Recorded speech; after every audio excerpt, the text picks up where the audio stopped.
Hi అండి, నమస్తే. Welcome back to Hepsiba foods.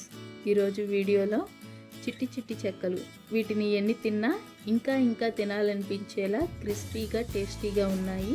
నా చిన్నతనంలోనండి అమ్మ చెక్కలు చేయాలంటే అమ్మ పిన్ని అమ్మమ్మ కలిసి చేసేవాళ్ళు. పిండి వంట అంటేనే పని ఎక్కువగా ఉంటుంది కదా, కానీ నేను ఈజీగా చేసే పద్ధతిని చూపిస్తాను. ఆ ప్రాసెస్ ఎలాగో చూసే ముందు మన ఛానల్ని మీరు సబ్స్క్రైబ్ చేయకపోతే సబ్స్క్రైబ్ చేసుకోండి. ముందుగా ఒక మిక్సింగ్ బౌల్ తీసుకొని పొడి బియ్యం పిండిని 1.5 కప్పు వేసుకోండి.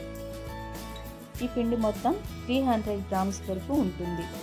ఒక అరకప్పు పెసరపప్పుని అరగంట పాటు నానబెట్టి కడిగి వేసుకోండి.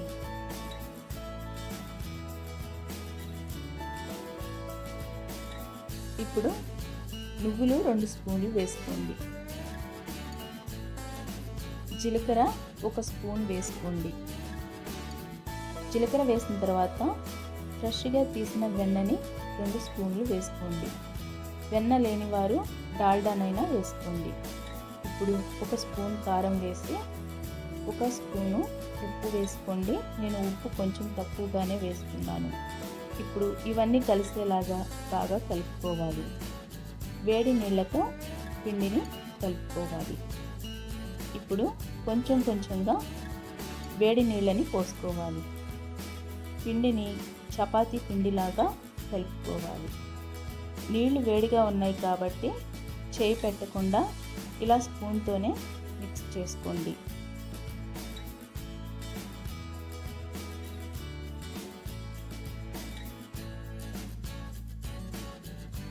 ఈ పిండి కొంచెం చల్లారే అంతవరకు ఇలా స్పూన్తో కలుపుకున్న తర్వాత స్పూన్ తీసేసి చేత్తో చపాతీ పిండిలాగా కలుపుకోండి.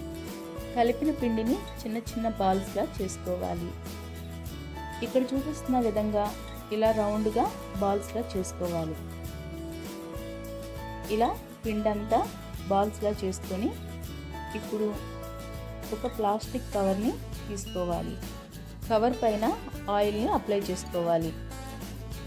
ఇలా ఆయిల్ అప్లై చేసుకున్న తర్వాత ముందుగా తయారు చేసి పెట్టుకున్న ఈ బాల్స్ని లైన్గా పేర్చుకొని మళ్ళీ కవర్ని పైన ఇలా క్లోజ్ చేసుకోవాలి.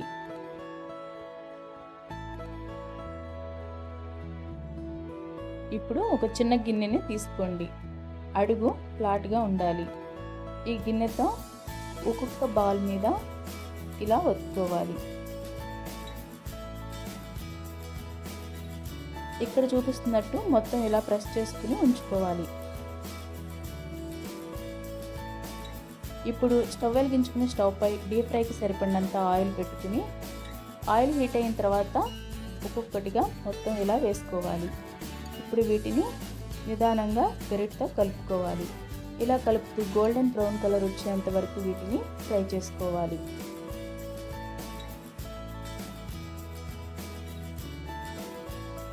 ఇలా ఫ్రై అయిన తర్వాత వీటిని ఒక ప్లేట్లోకి తీసుకోవాలి.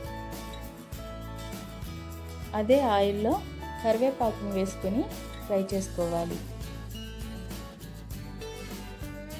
కరివేపాకు ఫ్రై అయిన తర్వాత స్టవ్ ఆఫ్ చేసుకుని తీసుకోండి. ఈ కరివేపాకుని చెక్కలపై ఇలా వేసుకుని ఎయిర్ టైట్ కంటైనర్లో స్టోర్ చేసుకోవచ్చు. నెల రోజుల పాటు ఫ్రెష్గా ఉంటాయి. మరి ఈ చిట్టి చిట్టి చెక్కలు మీకు నచ్చాయా? అయితే మన ఛానల్ని సబ్స్క్రైబ్ చేసుకోండి. అలాగే బెల్ ఐకాన్ యాక్టివేట్ చేసుకొని వీడియో నచ్చితే లైక్ చేసి మీ ఫ్రెండ్స్కి ఫ్యామిలీ మెంబర్స్కి షేర్ చేయండి.